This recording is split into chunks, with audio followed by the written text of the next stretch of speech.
चलो स्टार्ट करते हैं नेक्स्ट कॉन्सेप्ट को पढ़ने के लिए। जो अपना नेक्स्ट कॉन्सेप्ट है that is legality of object and the consideration.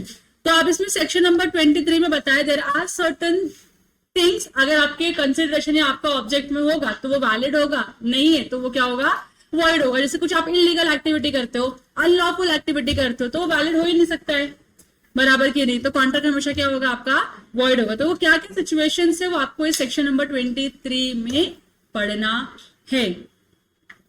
So under section 23, in each of the following cases the consideration or object of an agreement is said to be unlawful। तो यहाँ पे दिए हुए जितने भी cases हैं उन्होंने बताया कि हर एक केसेस में ऑब्जेक्ट या कंसिडरेशन क्या है, अनलॉफुल है। इसके लिए इस कॉन्ट्रैक्ट का स्टेटस क्या हो जाएगा, वैलिड की वॉइड, वॉइड होगा। इतना क्यों सोच रहे हो, वॉइड होगा। अगर आपका लॉफुल ऑब्जेक्ट नहीं होता है, लीगल कंसिडरेशन नहीं होता है, तो कॉन्ट्रैक्ट क्या होता है, हमेशा वॉइड होता है। Essential element of a valid contract याद करने का, जिधर भी कंफ्यूजन अराइज होता है, ठीक है। पहला पॉइंट क्या बोला है, व्हेन कंसिडरेशन और object is forbidden by law. आपका या तो कंसिडरेशन या तो जो आपके कॉन्ट्रैक्ट का ऑब्जेक्ट है वो दोनों ही क्या है, फॉरबिडन। फॉरबिडन का मतलब होता है जनरली प्रोहिबिट करना, ठीक है, किसी एक्टिविटी को करने से रोकना। अगर आईपीसी बोलते हैं मर्डर मत करो, murder is a criminal activity, और फिर भी आप मर्डर करते हो या मर्डर करने के कॉन्ट्रैक्ट में एंटर करते हो, तो उस सिचुएशन में क्या आपका कॉन्ट्रैक्ट वैलिड होगा, नहीं होगा। So acts forbidden by the law are those which are punishable under any statute. तो ऐसे कौन से एक्ट है या एक्टिविटी है जो क्या है, फॉरबिडन है, तो किसी ना किसी लॉ में उसके लिए क्या दिया है, पनिशमेंट दिया है कि अगर आपने ये काम किया तो आपको पनिशमेंट मिलेगी। अगर आपने चोरी की पनिशमेंट मिलेगी, किडनैपिंग किया पनिशमेंट मिलेगा, मारामारी की पनिशमेंट मिलेगा, फ्रॉड एक्टिविटी किया पनिशमेंट मिलेगा, बराबर की नहीं। तो किसी भी लॉ में अगर किसी भी एक्टिविटी को करने के लिए पनिशमेंट प्रिस्क्राइब किया है, मतलब ये वो एक्टिविटी है जो लॉ चाहती है कि आप मत करो, हाँ कि ना, तभी तो पनिशमेंट दिया है ना। जैसे ट्रैफिक रूल्स है अपने, मोटर व्हीकल एक्ट है अपने लिए, बराबर की नहीं, तो वो चाहते हैं कि आपका अगर एक्सीडेंट होता भी है, एक्सीडेंट नहीं होगा ऐसे तो कोई श्योरिटी है नहीं, लेकिन एक्सीडेंट होने के बाद आप मर सकते हो, बराबर की नहीं, और जिंदा भी रह सकते हो। तो आपकी मरने की प्रोबेबिलिटी कम हो, इसके लिए तो लोग बोलते हैं बाइक पे चलते तो हेलमेट पहन लो, कार में रहते तो सीट बेल्ट लगा लो, बराबर की नहीं। लेकिन हम नहीं करते हो फॉलो, तो उन्होंने बोला अगर आप फॉलो नहीं करोगे तो आपको क्या मिलेगी, पनिशमेंट। मतलब पांडु आपसे क्या लेगा, फाइन लेगा। तो वो चाहता है ना कि आप ऐसा ना करो, बिना हेलमेट पहने आप रोड पे मत निकलो, मतलब बाइक लेके मत निकलो, कार में बैठते तो सीट बेल्ट लगा ही लो अपनी सेफ्टी के लिए, हाँ कि ना। तो उन्होंने बोला अगर आप ये नहीं करोगे तो हम आपको क्या करेंगे, पनिश करेंगे। तो ऐसे किसी भी एक्टिविटी जिसको करना इज अ क्राइम, उसको करने के लिए आपको पनिशमेंट किया तो तुमको पनिशमेंट मिलेगी, तो वो एक्टिविटी क्या है, प्रोहिबिटेड है। आईपीसी बोलता है मर्डर मत करो, मर्डर करोगे तो 7 साल की जेल मिलेगी आपको। तो मर्डर करना चाहिए क्या आपको, जाके देते ना जेल में, कितना मजा आएगा, फुल सिक्योरिटी में रहोगे, खाना पीना सब मिलेगा आपको उधर, खाली क्या करना है, मैक्सिमम कुछ काम करना है, झगड़ा करना है, मारामारी करना है, जेल में वही होता है ना। हाँ, वो करने के अगर आपको वो एक्सपीरियंस लेना है तो then you are free to do that, otherwise मत करो। So, acts forbidden by law are those which are punishable under any statute, as well as those are prohibited by the regulations or orders made in exercise of the authority conferred by the legislature. State legislature भी हो सकता है आपका, और central legislator that is parliament भी हो सकता है। कोई भी लॉ बना सकता है, आपको वो एक्टिविटी करने के लिए प्रोहिबिट करेगा, और फिर भी अगर आप नहीं मानोगे तो अगर आपने वो एक्टिविटी किया तो उसके लिए पनिशमेंट प्रिस्क्राइब करेगा, बराबर की नहीं। तो वो सारे एक्ट्स क्या है, प्रोहिबिटेड एक्ट्स है। अगर आप वो करते हो तो आपने अगर उस एक्टिविटीज में भी क्या किया, अग्रीमेंट किया ना, तो आपका कॉन्ट्रैक्ट क्या होगा, वॉइड होगा, वैलिड कॉन्ट्रैक्ट नहीं होगा। तो यहाँ पे एग्जांपल दिया, एक फादर है, उन्होंने क्या किया है, अपनी 17 इयर्स बॉय का क्या किया है, मैरिज अरेंज किया है। बताओ, लड़कों की उम्र है शादी करने की 17 साल में, नहीं है, लेकिन उन्होंने क्या कर दिया, अपने बेटे की शादी अरेंज करवा दी। क्यों करवाया, ताकि उनको क्या मिल सके, बहुत सारे डाउरी मिल सके। और जो उन्होंने लिया, 17 साल के बेटे की शादी करवाई, विच इज अनलॉफुल, बराबर के नहीं। उसके बाद डाउरी लिया, which is again another crime कर रहे हो आप, क्राइम के ऊपर क्राइम किए जा रहे हो। Such marriage contract cannot take place in India as minimum age for boy marriage is 21 years and dowry is not permissible in Indian law. तो ये बोलो उन्होंने प्रोहिबिट किया है, फिर भी आपने ये एक्टिविटी किया, बताओ क्या आपको पनिशमेंट मिलेगी? पनिशमेंट मिलेगी। सिचुएशन में जो फादर है, क्या इनको पनिशमेंट मिलेगी? यस, इनको पनिशमेंट मिलेगी। और ये जो शादी वाला कॉन्ट्रैक्ट हुआ है इनके बेटे और सामने वाले की बेटी के साथ, क्या वो वैलिड होगा? नहीं होगा। Such is not a valid contract as the consideration and the object both are forbidden by law. बराबर कि नहीं? सिंपल है, क्लियर हो गया आप लोगों को।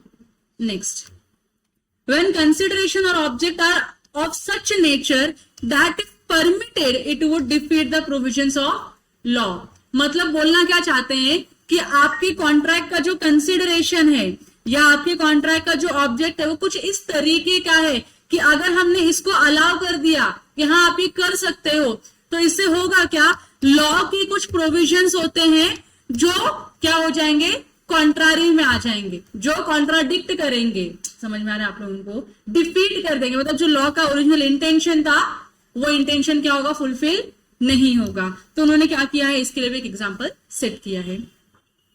So if the consideration or the object of an agreement is of such nature that not directly but indirectly, directly आप रिपीट नहीं करो बट इनडायरेक्टली क्या हो रहा है? लॉ का जो इंटेंशन है, लॉ बनाने का जो मोटिव था वो क्या हो रहा है? डिफीट हो रहा है, कहीं रॉन्ग साबित हो रहा है। So it would defeat the provisions of the law, the agreement is void. तो अग्रीमेंट क्या हो जाएगा आपका?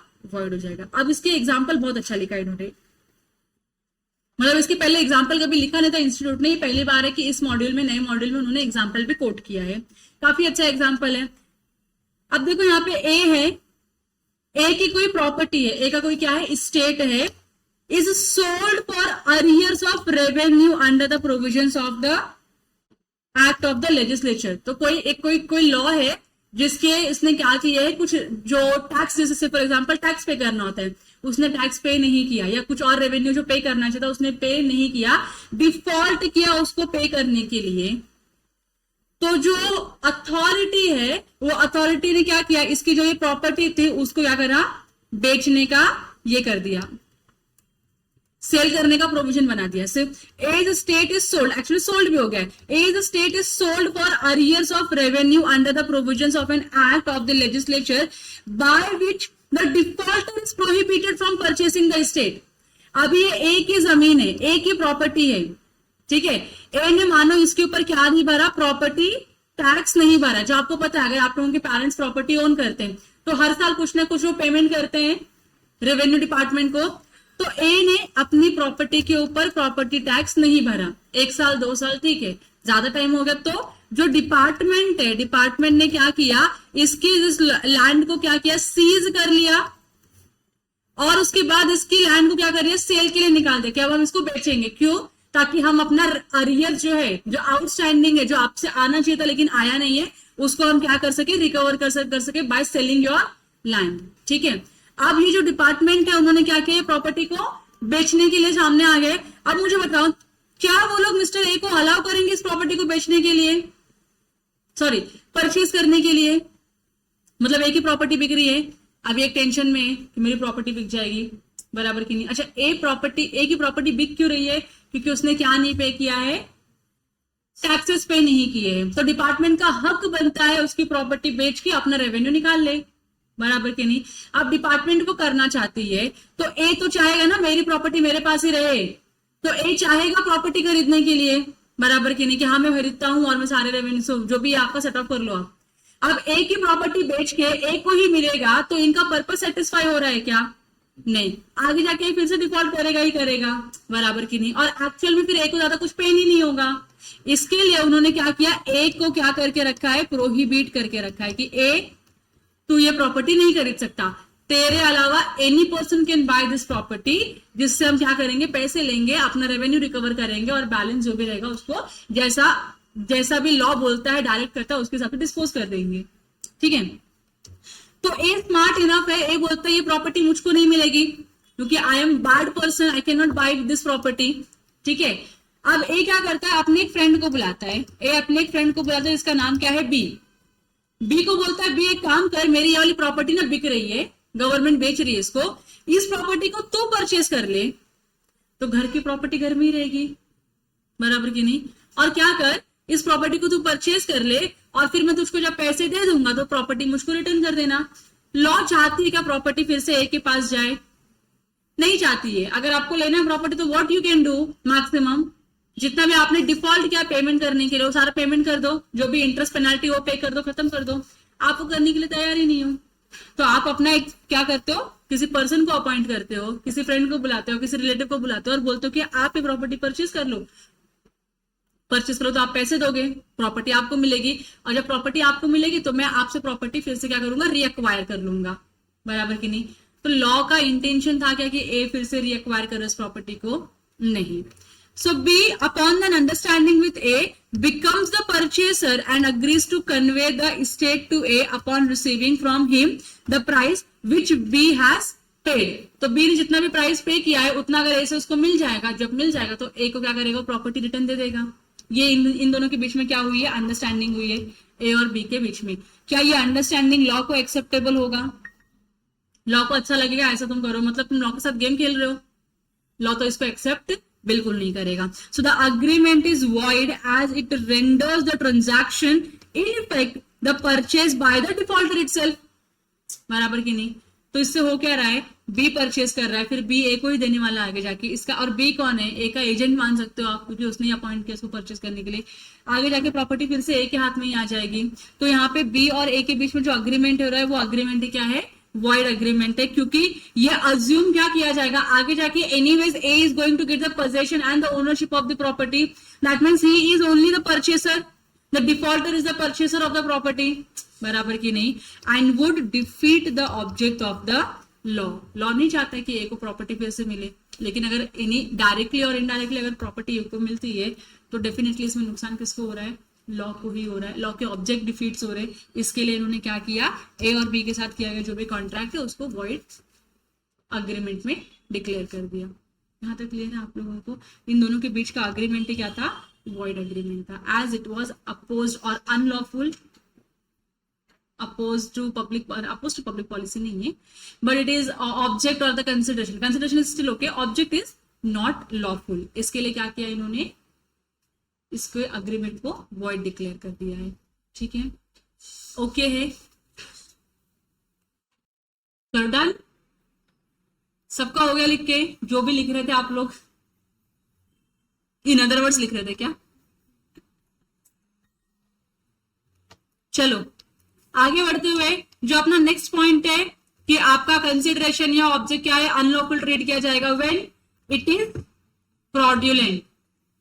फ्रॉडुलेंट आपको पता चल गया फ्रॉड क्या होता है, फ्रॉडुलेंट एक्टिविटीज क्या होती है। So agreements which are entered into to promote fraud are void. Fraud promote करने के लिए कोई भी अग्रीमेंट आप कर लो वो क्या रहेगा, वॉइड रहेगा। तो यहाँ पे एग्जांपल है एबीसी का। एबीसी क्या करते हैं, एक एग्रीमेंट में एंटर करते हैं और बोलते हैं कि हम क्या करेंगे, फ्रॉड करेंगे, फ्रॉड करके हमको बहुत सारा क्या मिलेगा, पैसा मिलेगा। अरे वो उस मूवी में ना, फिर हेरा फेरी मूवी में अनुराधा चिट फंड पैसे लेके जाती है 20 लाख रुपए कि आपको 25 दिन में आपके पैसे डबल हो जाएंगे, बराबर की नहीं? याद है ऐसी मूवी का सीन है कुछ? ठीक है, तो यहाँ पे एबीसी क्या बोलते हैं, हम फ्रॉडुलेंट एक्टिविटी करेंगे, फ्रॉडुलेंट एक्टिविटी करके क्या करेंगे, हम गेन एक्वायर करेंगे, पैसे जमा कर लेंगे और जो भी पैसे हमको मिलेंगे ना उस पैसे को हम आपस में बांट लेंगे। बताओ ये लॉफुल है? इनका ऑब्जेक्ट अच्छा है कॉन्ट्रैक्ट करने का? नहीं। So the agreement is void as the object with acquisition of gain by fraud is unlawful. तुम मेहनत करो, तुम 3 लोग आओ, बिजनेस करो, पैसे कमाओ और प्रॉफिट डिस्ट्रीब्यूट करो, गवर्नमेंट को प्रॉब्लम होगा, लॉ को प्रॉब्लम होगा, क्या आपका ऑब्जेक्ट अनलॉफुल है तभी? नहीं। तुम तीनों मिलकर अग्रीमेंट बना रहे हो कि चलो हम जाते कहीं किसी के घर में डकैती करते हैं, चोरी करते हैं, पैसे एक्वायर करते हैं, पहले जमा कर लेंगे, फिर मिल बांट क्या करेंगे, इसका डिस्ट्रीब्यूशन करेंगे। सही है क्या ये? नहीं, दिस इज अनलॉफुल। ठीक है, अगला है the general term injury. Injury means क्या होता है, क्रिमिनल और रॉन्गफुल हार्म। ठीक है, क्रिमिनल हार्म पहुंचाना किसी को। In the following examples, the object or the consideration is unlawful as it involves injury to the person or property of another. Injury अभी आप लोगों को होती है कि नहीं होती है? गिर जाते हो, लग जाता है, दैट इज इंजुरी, बराबर कि नहीं? तो अगर आपको किसी ने क्या किया, इंजर्ड किया सामने से बाय यूजिंग एनी फोर्स और एनी एक्टिविटी, या किसी ने अग्रीमेंट किया कि भाई इसको तो इसका गेम खत्म करना है, अभी इसका गेम खत्म करना है, गेम खत्म करने के लिए इतना पैसा लगेगा, तेरे को पैसे ले ले, इसका गेम उड़ा दे, हो सकता है कि नहीं हो सकता है ऐसा? तो you are trying to injure a person, हाँ कि ना? तो you are trying to injure a person. Injury to property भी हो सकती है कि नहीं हो सकती है? मैं दोनों का आपको एग्जांपल देती हूँ. जो पहला एग्जांपल देखो क्या लिखा हुआ है, an agreement to print a book in violation of another's copyright is void. Copyright समझते हैं आपको, it is an intellectual property rights, मतलब किसी एक पर्सन ने बहुत मेहनत करके कोई चीज इन्वेंट करी है या कोई चीज बनाई है या नाम बनाया है और फिर उसके बाद उसको मार्केट में पब्लिश करते हैं तो उनका नाम बना, ब्रांड बन जाते हैं वो लोग, ठीक है? तो अगर आप इन वॉयलेशन मतलब उसको ब्रेक करके अगर आप किसी और की प्रॉपर्टी को इंजरी पहुंचाना चाहते हो, प्रॉपर्टी को इंजरी पहुंचाना चाहते हो और उसके लिए अगर आपने कोई भी अग्रीमेंट किया है, that agreement will become void agreement. As the object is to cause injury to the property of another, it is also void as the object of the agreement is forbidden by the law relating to copyright. तो हमारे पास copyright है, trademark है, फिर हमारे पास patent है, ऐसे कुछ activities है जहां पे हम क्या करते हैं, अपने किसी इन्वेंशन को हम इन्वेंशन के ऊपर अपना राइट रिजर्व करते हैं. हम बोलते हैं हमने इन्वेंट किया है, हमारा प्रोडक्ट है ये, बराबर की नहीं? एग्जाम्पल देती हूँ. Can you see this book beyond the balance sheet? दिख रहा है आप लोगों को? Beyond the balance sheet. एक सीए को लगता है कि सब कुछ तुम्हारी जो जिंदगी है पूरी अकाउंट्स के इर्द गिर्द में घूमते रहती है, सिर्फ accounts accounts accounts and accounting is your life, बराबर की नहीं? So there is an author called Gaurav Arora, जिसका राम सर क्या ले रहे हैं, ट्रेनिंग ले रहे हैं. He is a very good coach. मैं एक्चुअली पहले मुझे नहीं पता था he is that nice person, लेकिन आगे जाके मुझको मालूम पड़ा कि is a very such a nice person और कुछ भी जो बोलते हैं ना that is absolutely correct and logical. तो हम सारे सीएस को लगता है कि our life is restricted till balance sheet, profit and loss account. तो उन्होंने एक बुक लिखी हुई है, बुक का नाम ही है बियॉन्ड द बैलेंस शीट. और ये बुक एक्सक्लूसिवली, एक्चुअली जो ऑथर है ना, he is exclusive coach for CS only. CA की ही ट्रेनिंग लेते हैं, सीए को ही बताते हैं सारी चीजें, नॉन सीए को ज्यादा ट्रेन नहीं करते, but still there are certain members जो प्रोफेशनल्स है उनको भी ये ट्रेन करते हैं, बट इनका एक्सक्लूसिव फोकस किसके ऊपर होता है, सीएस के ऊपर होता है. तो he wrote a book beyond the balance sheet. Ram sir ने इसकी बहुत सारी कॉपीज मंगाई है, you can see it later, ठीक है? अब ये इन्होंने बुक लिखा है, he is the author of this book. इन्होंने इस बुक को क्या करवा के रखा है, कॉपीराइट करवा के रखा है. मतलब कल को मैं ऐसा ही बुक छाप दूं और मेरा नाम लिख दूं तो नीचे, जैसे यहाँ पे नीचे लिखा है बाय गौरव अरोरा, मैं लिख दूं यहाँ पे by Aarti Vishwakarma. Don't you think इनकी जो पर्सनालिटी है, इनका जो इमेज है मार्केट में, दैट इज समथिंग डिफरेंट? और अगर मैं ऐसे ही चीजों को कॉपी करके नीचे अपना नाम लिखती हूँ तो इनकी जो राइट्स है या इनका जो ब्रांड है, जो इमेज है, उसको हार्म हो सकता है कि नहीं, इंजरी हो सकती है कि नहीं? मैं उनको फिजिकली जाके अटैक नहीं कर रही हूँ, मैं खाली उनको डिफेम करने के लिए या फिर उनकी क्वालिटी या ब्रांड का नाम स्पॉइल करने के लिए मैं क्या कर रही हूँ, ऐसी कोई एक भलती सी बुक लिख रही हूँ, मैं इनके बुक का कॉपी बना रही हूँ और नीचे लिख रही हूँ बाय आरती विश्वकर्मा. तो मैंने क्या किया है, if I am using his book without his permission और मैं प्रिंट करवाते और मार्केट में सर्कुलेट करवाते lower quality of this book, तो मैं क्या कर रही हूँ, वॉयलेट कर रही हूँ कॉपीराइट का लॉ. और ये वॉयलेशन के लिए गौरव सर कैन स्यू मी कि आपने मेरी ब्रांड को डिफेम किया है, आपने मेरी बुक को बिना मेरे परमिशन के यूज किया है. Now you have to face the legal consequences of it. Can he do so? Yes. तो मैंने जिनके भी साथ अग्रीमेंट किया होगा बुक छापने का, वो अग्रीमेंट ही क्या है, वॉइड अग्रीमेंट है. इनके कॉपीराइट को वॉयलेट करके मैं कुछ भी नहीं कर सकती. If I have to use this book, I have to take his permission कि sir can I use your book, and if he agrees to it तो ही मैं इसको यूज कर सकती हूँ, otherwise I can not do that. ये ठीक है आप लोगों को? तो an agreement to print a book in violation of another's copyright. आप किसी के साथ अग्रीमेंट कर रहे हो कि मुझे बुक प्रिंट करना है, किसी भी पब्लिशर के साथ आप पब्लिश ये कर रहे हो, अग्रीमेंट कर रहे हो, लेकिन जो बुक आप प्रिंट करवाना चाहते हो किसी और ने कॉपीराइट करवा के रखी क्योंकि उसने बनाया है वो बुक, और उसको मैं मेरे नाम के अंदर छपवाती हूँ. तो मैंने क्या किया है, वॉयलेशन किया है, मैंने कुछ रूल्स को ब्रेक किया है, कॉपीराइट के लॉ के अंदर मैंने क्या किया, डिफॉल्ट और क्राइम किया है, तो इसके लिए दिस ऑथर कैन स्यू मी। ये ठीक है आप लोगों को? तो इसी को हम बोलते हैं इंजरी टू प्रॉपर्टी। यहां तक क्लियर है आप लोगों को? तो आप जाके कल को अमेजोन के ऊपर कुछ भी अनाप शनाप लिख के आओ कि अमेजोन ऐसी है वैसी है, तो अमेजोन आपके पास स्यू कर देगा। उनके पास पूरा राइट है आपको स्यू करने का, चाहते हो वैसा हो। Next example, example 35, where A promises to repay his debt by doing manual labor daily for special period and agrees to pay interest at an exorbitant rate in case of default। मतलब यहाँ पे A ने क्या किया है, किसी से loan लिया हुआ है और वो प्रॉमिस करता है कि मैं आपको लोन रीपे करूंगा, लेकिन रीपे करने की कैपेसिटी नहीं है मेरे पास, तो मैं क्या करूंगा, आपके यहाँ पे काम करूंगा, लेबर वर्क करूंगा, वो भी एक्स्ट्रा लेबर वर्क करूंगा। और अगर मैंने डिफॉल्ट किया ये काम करने के लिए, तो एक्स्ट्रा रेट ऑफ इंटरेस्ट पे आप क्या कर सकते हो, मुझको पेनलाइज कर सकते हो, तो अगेन मुझको और ज्यादा काम करना पड़ेगा, बराबर की नहीं। Here A's promise to repay by manual labor is the consideration for the loan and this consideration is illegal। क्यों? क्योंकि अपने इंडिया में स्लेवरी अलाउड नहीं है। स्लेवरी अगर आप, this is known as slavery, कि आप किसी के गुलाम बन जाते हो कि सर आपके लिए हमेशा हाजिर। क्यों? क्योंकि आपका कर्ज है मेरे ऊपर, तो उसको चुकता करने के लिए I have to do this manual work, इतना एफर्ट डालना ही पड़ेगा, वरना मैं आपको रीपे नहीं कर पाऊंगा। रीपे नहीं करने के बहुत सारे कॉन्सिक्वेंसेस होंगे। तो जो लोग हैं, जो मनी लेंडर होते हैं, बहुत फायदा उठाते हैं इसका, और आपको क्या करते हैं, हमेशा फुल टाइम ड्यूटी पे रख देते हैं, ये कर वो कर, ऐसा कर वैसा कर, और आपको बहुत ही तुच्छ तरीके का ट्रीटमेंट दिया जाता है। तो आप क्या कर रहे हो, स्लेवरी करा रहे हो, और slavery is illegal in India, unlawful in India. इसके लिए इसका जो ए का अग्रीमेंट है बी के साथ या किसी भी एक्स पर्सन के साथ कि मैं आपको मैनुअल लेबर के थ्रू आपके लोन को रीपे करूंगा, ये वॉइड अग्रीमेंट है। ठीक है? So it imposes what in substance amounts to slavery on the part of A. In other words, as the consideration involves injury to a person, बराबर की नहीं, आप उससे एक्स्ट्रा काम करवाओगे, पेमेंट नहीं करोगे, तो that is injury to person ना, उसको हार्म हो रहा है कि नहीं हो रहा है, नुकसान हो रहा है उसको। And the consideration is illegal and here the object is to illegal it as it seeks to impose slavery which is opposed to public policy and hence the agreement is void। यहाँ तक clear है आप लोगों को? Injury to person, injury to property दोनों ही included है। अगर आप किसी भी तरीके से किसी पर्सन को इंजर करना चाहते हो या किसी भी तरीके से किसी की प्रॉपर्टी को इंजर करना चाहते हो, ऐसा किसी अग्रीमेंट में आप एंटर करते हो, तो वो अग्रीमेंट ही क्या होगा, आपका पूरा का पूरा वॉइड अग्रीमेंट होगा। क्लियर है यहाँ तक? नेक्स्ट है व्हेन कंसिडरेशन इज इमोरल। आपको मैंने मोरालिटी के बारे में बताया था, उस दिन हम लोग स्टूडियो में बैठ के बात कर रहे थे।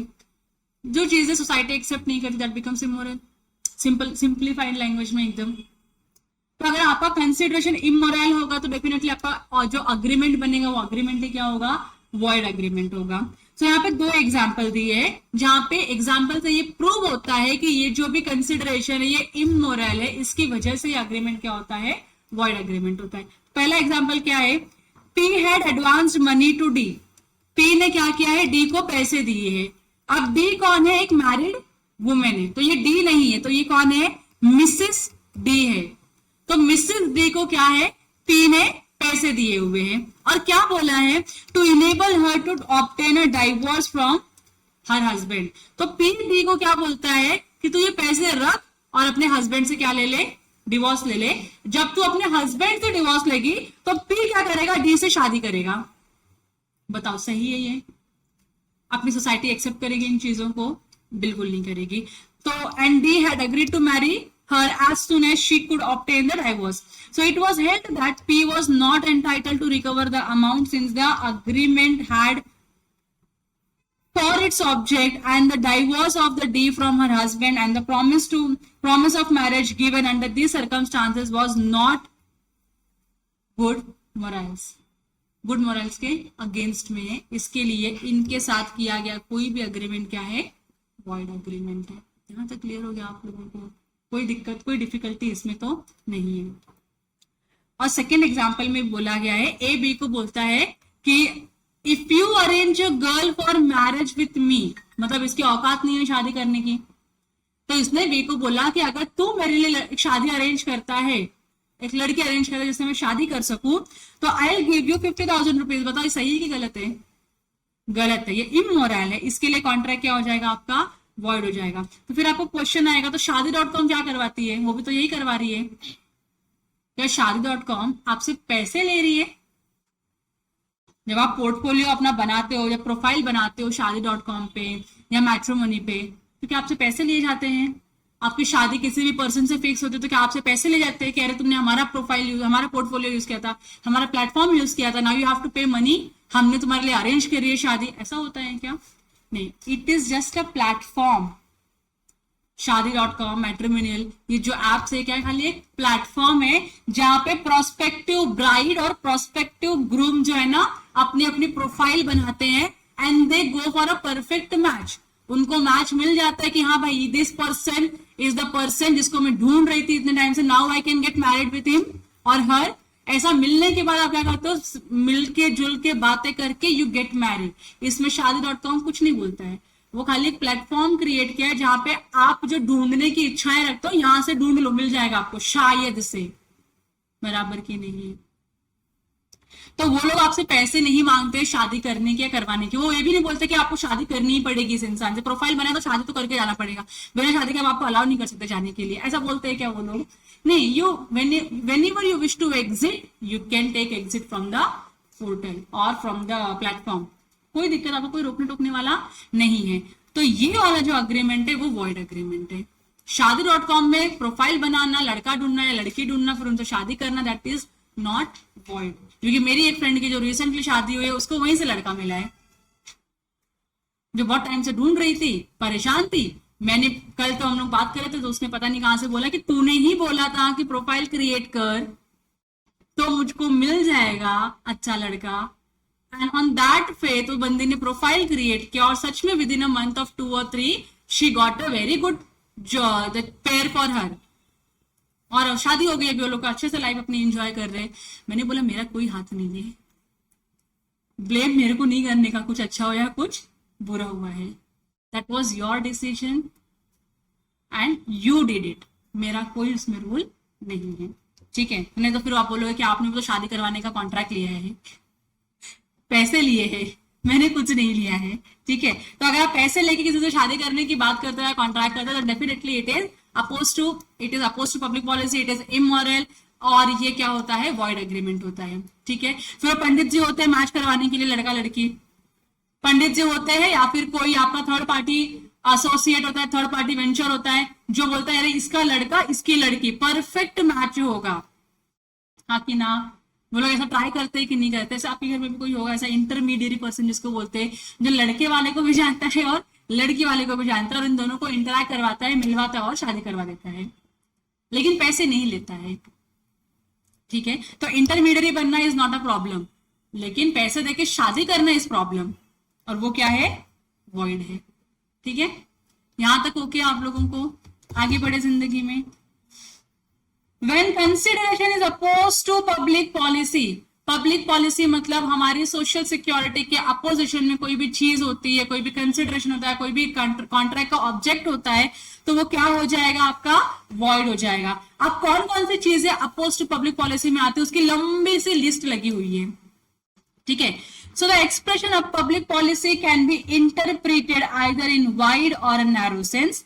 The freedom to contract may become illusory unless the scope of public policy is restricted. तो कहीं ना कहीं तो इसको रेस्ट्रिक्ट करना पड़ेगा। इसके लिए वहां पे लोगों ने सर्टन एग्जांपल्स दिए हुए हैं कि भैया इसको हम पब्लिक पॉलिसी बोलते हैं, इसके अपोज में अगर आप कोई भी अग्रीमेंट करते हो तो वो अपोज टू पब्लिक पॉलिसी वाला अग्रीमेंट होता है। अगर कोई भी अग्रीमेंट जो पब्लिक पॉलिसी के अगेंस्ट होता है, पब्लिक के वेलफेयर के अगेंस्ट होता है, तो वो अग्रीमेंट क्या हो जाएगा? वॉइड हो जाएगा। ठीक है, in the name of public policy freedom of a contract is restricted by law only for the good for the community. ठीक है, पब्लिक पॉलिसी के नाम पे लॉ क्या करता है? आप किसी भी चीज में कॉन्ट्रैक्ट ना कर लो, इसलिए उसको रेस्ट्रिक्ट कर रहा है कि आप अच्छी चीजों के लिए खाली कॉन्ट्रैक्ट करो, गलत चीजों के लिए कॉन्ट्रैक्ट ना करो। इसके लिए अगर आपने गलत चीजों के लिए कॉन्ट्रैक्ट किया तो कॉन्ट्रैक्ट आपका क्या हो जाएगा? वॉइड हो जाएगा। ठीक है, यहां तक क्लियर है आप लोगों को? एक एग्जाम्पल खाली आपको बताने के लिए ऐसे बता देती हूँ कि मुझे पुलिस बनना है, बहुत लोगों की इच्छा होती है पुलिस बनने की, तो मेरी भी इच्छा है पुलिस बनने की, पर्सनालिटी तो है ही अच्छी खासी, खाली मार नहीं पाती किसी को, वो अलग बात है। तो पुलिस बनना है, ट्रेनिंग भी ले रही हूँ, लेकिन सिलेक्शन नहीं हो पा रहा है। तो सिलेक्शन होने के लिए मेरे पापा ने क्या किया, किसी एक XYZ पर्सन को बहुत सारे पैसे खिला दिए, दे दिया उनको कि भैया दान दक्षिणा रख लो, लेकिन मेरी बेटी को पुलिस बना दो, वरना पागल हो जाएगी वो, पुलिस नहीं बनेगी तो। हाँ, तो अब वो जो भी पर्सन थे सामने XYZ, उन्होंने क्या किया, दक्षिणा ले ली और मेरा स्टेटस लगा दिया SP, सुप्रिटेंडेंट पुलिस ऐसा करे कुछ तो होता है, बना दिया मेरे को SP। अगर मेरी औकात होती, मेरी कैपेबिलिटी थी, तो मैं खुद बन जाती ना, सिलेक्शन हो जाता ना मेरा। मेरी औकात थी, कैपेबिलिटी थी, इसलिए तो पैसे देने पड़ेगा ना मेरे बाप को, पैसे दिए ना पापा ने मेरे XYZ अंकल को, यस और नो। तो इस सिचुएशन में अच्छा मैं बन तो गई होती, तो तुमको लग रहा है कि मैं काम अच्छे से करूंगी अब इधर, मैं बोलूंगी मैं पैसे देकर आई हूँ इधर, मैं रॉब दिखाऊंगी ना, मैं पैसे देकर आई हूँ इधर, तो मैं काम क्यों करूं, तुम लोग काम करो, यस और नो। हो सकता है कि नहीं हो सकता है, संभावना है कि नहीं है, यस, इसकी पूरी पूरी संभावना है। तो किसी भी पब्लिक जॉब को, ठीक है, किसी भी पब्लिक जॉब को आप पैसे देके खरीद नहीं सकते हो, खरीदा तो ये क्या बन जाता है आपका, वॉइड अग्रीमेंट। तो मेरे पापा ने जो उस अंकल को पैसे दिए, that was void, that was oppose to public policy, ठीक है, इसको लॉ एक्सेप्ट नहीं करता। यहां तक क्लियर है आप लोगों को? अगर ऐसा कोई आप काम करते हो, कल को वो अंकल ने अगर सीट नहीं दिया होता मुझको पैसे लेने के बाद भी, तो क्या मेरे डैडी उनके ऊपर केस कर सकते थे क्या? नहीं कर सकते थे। पहले डैडी को पकड़ेंगे, फिर वो अंकल को पकड़ेंगे और फिर मुझको पकड़ेंगे, हाँ कि ना? बस ये अपोज टू पब्लिक पॉलिसी ऐसे टाइप के अग्रीमेंट होते हैं जहां पे पब्लिक सीट्स रिजर्व होते हैं कि जो डिजर्विंग कैंडिडेट होगा खाली उसको ही वो पोजीशन मिलनी चाहिए, और आप डिजर्व करते हो तो डेफिनेटली आपको मिल जाएगा, आपको अलग से पैसे देके सीट खरीदने की जरूरत नहीं है। अगर आपने ऐसा किया तो वो अग्रीमेंट क्या है, पूरा का पूरा वॉइड हो जाता है। तो क्लियर है आप लोगों को? गुड। तो will take a break of 10 minutes again. उसके बाद ये जो पार्ट्स है, कौन कौन से ऐसे अग्रीमेंट है जो अपोज टू पब्लिक पॉलिसी वाले अग्रीमेंट है, हम उसको कंटिन्यू करेंगे, उसको पढ़ेंगे, और उसके बाद एक दो कॉन्सेप्ट और बचा है, तो अपना यूनिट नंबर 3 क्या हो जाएगा, आज खत्म हो जाएगा। ठीक है।